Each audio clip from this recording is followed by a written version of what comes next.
Welcome, everyone, to a Monday morning episode of the Call Sheet Podcast here at the Fans First Sports Network. I'm your host, Kevin Smith, rolling along week 7 of the NFL season. Not totally in the books. We have a couple of Monday night games, but very, very entertaining weekend of football all across the football landscape. High school, college, the NFL. College football really starting to take shape as you're beginning to see an interesting separation between, I don't want to say the haves and the have-nots, but some of the better teams and the rest of the pack. It's very interesting as you get to mid/late October in the college football world, because the 12-team college football playoff, which I find fascinating, you're now starting to see teams begin to jockey for position there. And then, of course, in the NFL, too early yet to say who the dominant teams are and which teams are already planning for the 2026 season, but you're, again, beginning to see some of that take shape. This is our Game Balls episode, though. So this is the episode where we honor some of the top performers from the weekend in football all across the football landscape.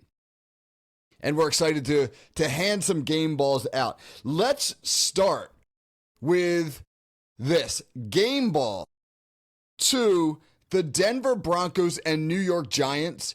Really the Denver Broncos, but I'll throw the Giants in for staging one of the most entertaining fourth quarters I've ever seen. Game ball, fourth quarter of the Broncos-Giants game, which saw the two teams combine to score 46 points in the fourth quarter alone. The over-under for that game, the betting line over-under for that game was 40.5 points. I took the over in my weekly picks, and it didn't look very promising as that game headed to the fourth quarter. The Giants led that game heading to the fourth quarter 19-0, and the final score was 33-31 Denver. 46 points. The Broncos scored 33 points in the fourth quarter. There were 31 points scored in the final 5.5 minutes. It's almost impossible. That is almost impossible to put up that many points in 5.5 minutes of game time. Here are the final possessions for both teams in that game, or I should say the fourth quarter possessions. Fourth quarter possessions by each team. Denver, 8 plays, 78 yards, 3 minutes, 33 seconds, touchdown. The Giants get the ball. 6 plays, 67 yards, 3:54 off the clock, touchdown. Denver, 13 plays, 74 yards, 5:01 off the clock, touchdown.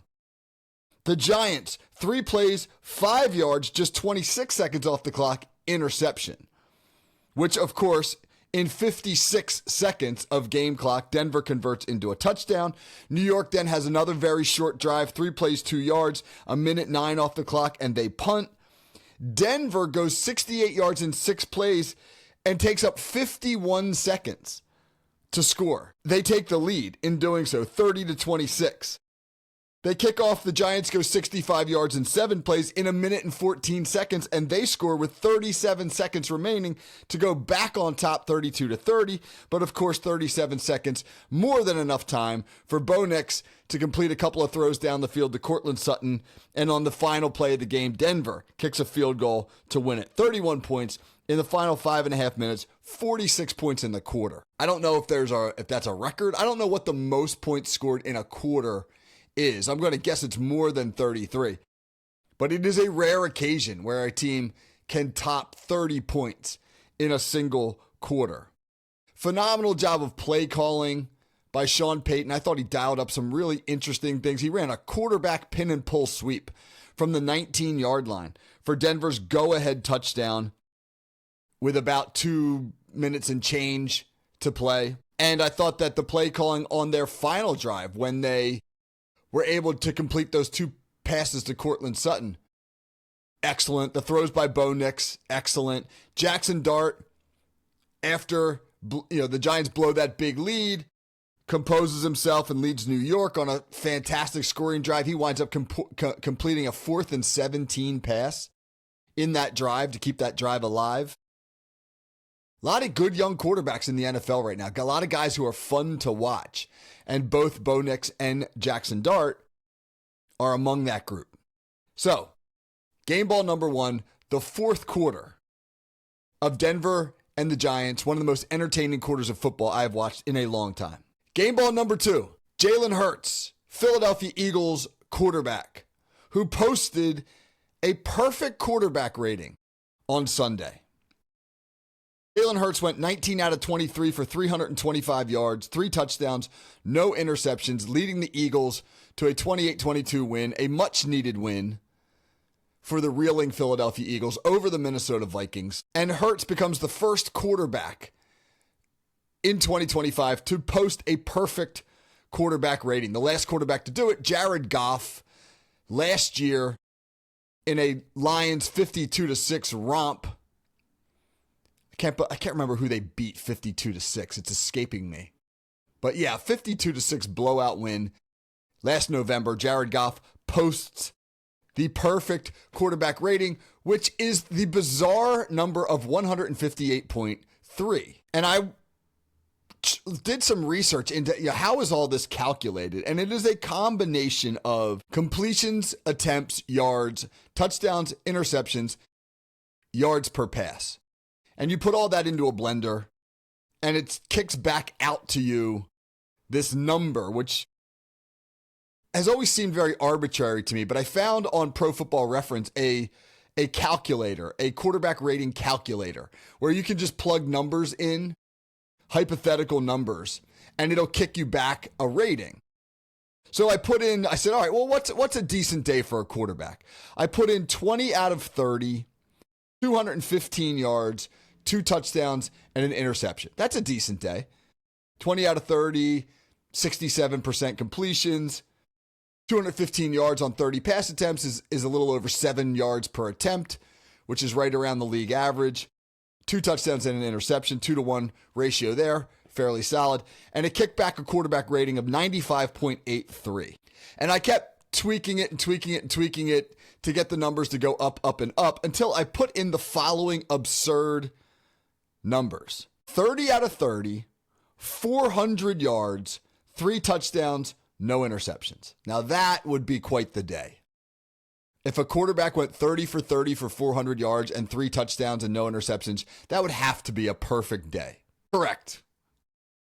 Incorrect. The calculator spit back a number of 152.08. Perfect, again, is the odd 158.3.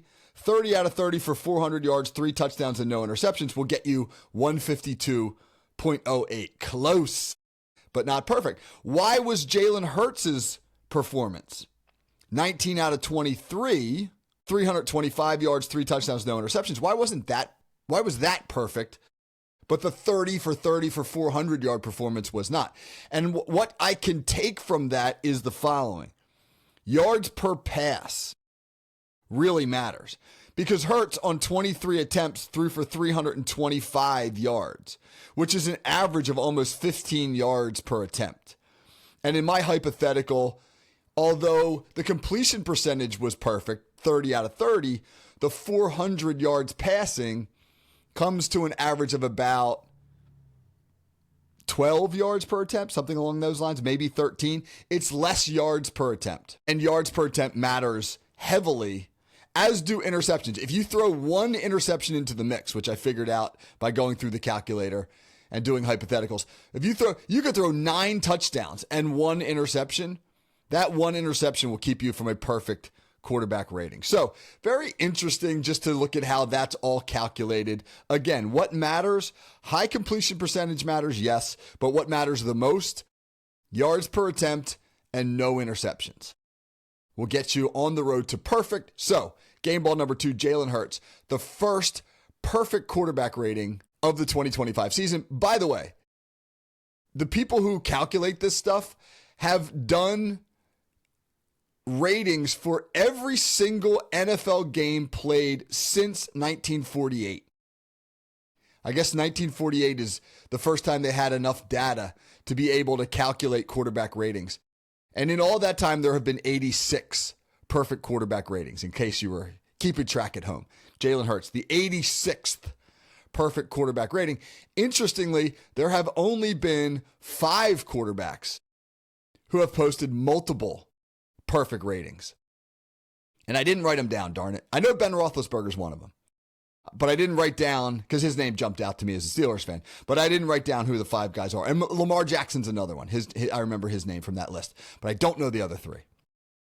All right, game ball number 3. Christian McCaffrey, San Francisco 49ers running back, had a phenomenal performance on Sunday Night Football. 31 touches, 201 total yards, 2 touchdowns, ran the ball 24 times for 129 yards, caught 7 passes for 72 yards in a methodical 49ers win over the Atlanta Falcons 20-10 with Mac Jones at quarterback. Kyle Shanahan continues to prove that he is one of the best play callers, play designers, and head coaches in general in the NFL, because the 49ers are as banged up as you can get. They are missing key pieces on both sides of the football. Most recently, the devastating injury to Fred Warner, which is going to cause him to miss the rest of the season. Obviously, they're playing without their quarterback, Brock Purdy. Mac Jones was functional on Sunday night, but the reason San Francisco was able to win that football game was Christian McCaffrey, probably for the first time this year, looked like vintage Christian McCaffrey. And it is a reminder that when he's going, when the 49ers can get him going, they're still one of the best teams in football. San Francisco had a run between 2019 and 2023 where they made multiple NFC championship games. They went to a Super Bowl. They were year in and year out one of the most potent offenses in the NFL. And then obviously they fell off in 2024 with some of the injuries that they had, and questions abounded this year about, would they be able to get back to form? Brock Purdy, the guy, they're paying him like he's the guy, but is he really the guy? They lost a lot of pieces, right? They said goodbye to some big time free agents, etc.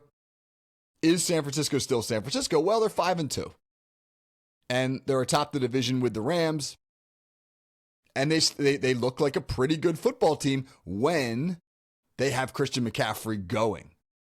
He sets up everything in that offense. You get that wide zone scheme working, and now you start to stretch defenses horizontally. You have to get them running to the football, and suddenly everything else opens up. They run some creative traps. They get the boot game going. You start to forget about some of the other weapons that they have and focus on McCaffrey. When they can feed that horse, again, 31 touches last night, 201 total yards. They're a very, very different football team than when he doesn't have it going. Game ball number 4, old guys. Game ball to the old guys, particularly old guy quarterbacks. 3 of them. Aaron Rodgers, who's going to turn 42 very shortly. Joe Flacco, who is 40. Matthew Stafford, who will turn 38 later this season. Those 3 old guys finished the weekend between the 3 of them with 12 combined touchdown passes. Flacco threw 3, Rodgers threw 4, Stafford threw 5. They all posted quarterback ratings of over 100. They all led their teams to 30-plus points.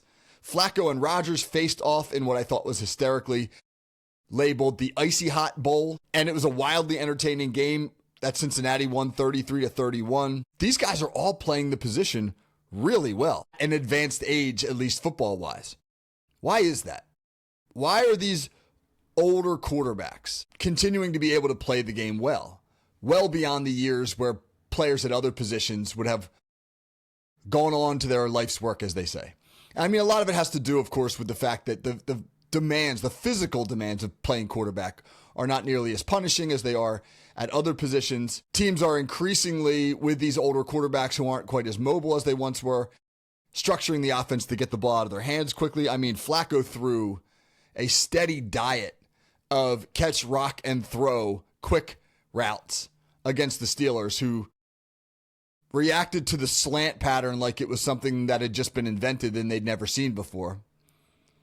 Flacco looked about as comfortable against Pittsburgh as a quarterback in shorts at OTAs does, lobbing balls to his receivers. So Pittsburgh was complicit in their failure to be able to defend Cincinnati's passing game, but Flacco obviously figured into that significantly. Rodgers still moving around the pocket like a younger man. And Stafford is as brilliant at diagnosing and carving up defenses as anybody in the NFL. Stafford is, I don't think that there's a guy in the league who understands defenses and in some ways toys with them. The Matthew Stafford no-look pass has become one of my favorite NFL memes or GIFs. You know, you just the reel of him doing it over and over again, man, I just think is fantastic. He's kind of like clowning guys like they do sometimes in the NBA. But he does it with purpose, though, too, man. The look off, the way he can look defenders off and then throw into avoided zone without having to bring his eyes back to the target. That's remarkable stuff. So, to all the dads out there in their late 30s and early 40s playing in a rec basketball league, in a beer league softball league, in a flag football league, these are your role models, man. Stafford and Rodgers and Flacco are out there doing it at the highest level at an advanced age. So get out there, man. Tear up that beer league softball league. Stretch that double into a triple. Go head first into third base. Let's do it. All right, game ball number 5. We'll finish with this. The Cleveland Browns. Let's go, Browns. Coach Stefanski, shout out to you. A 31-6 win over the Miami Dolphins. And here's why we are honoring the Browns. Because if you beat Miami by 25 points, in and of itself, I don't know if that's game ball worthy. The Dolphins are not very good. I would be shocked if Mike McDaniel survives much longer as their head coach.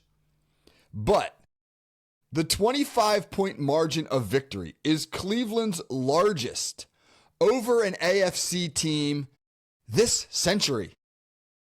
I had to go back and look this up. The 25-point margin of victory, I'll say this again, over Miami is Cleveland's largest over an AFC team this century.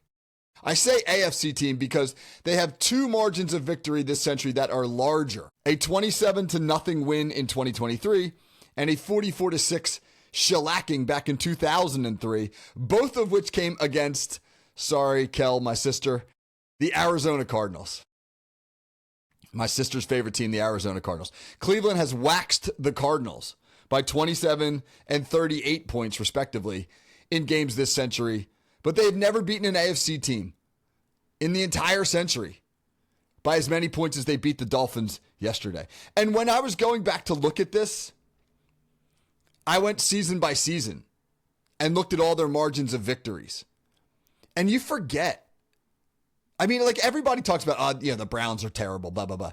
But you just forget how bad Cleveland has been. Their stretch of games, I had to look this up too.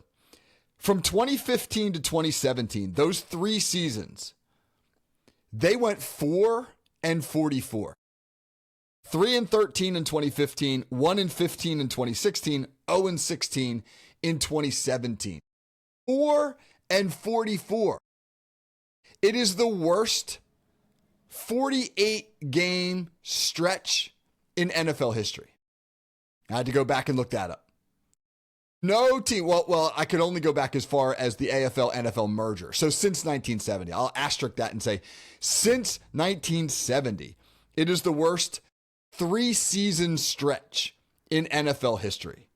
4-44. So the Browns are a franchise, obviously, that has had far more hardship than days like yesterday. And so when they get a day like yesterday, let's award them a game ball. All right, those are our Monday morning game balls. The Cleveland Browns, the old guy quarterbacks in the NFL, Christian McCaffrey, Jalen Hurts, who was perfect in however they calculate that metric.